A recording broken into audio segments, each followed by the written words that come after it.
আপনারা যে দৃশ্যটি এখন দেখতে পাচ্ছেন সেটি হচ্ছে ম্যারাথন দৌড়ের দৃশ্য।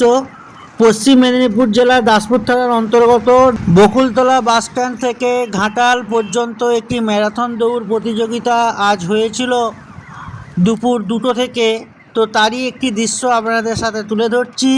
বন্ধুরা, আপনারা দেখতে থাকুন, কেমন লাগছে অবশ্যই কিন্তু কমেন্ট করে জানাবেন।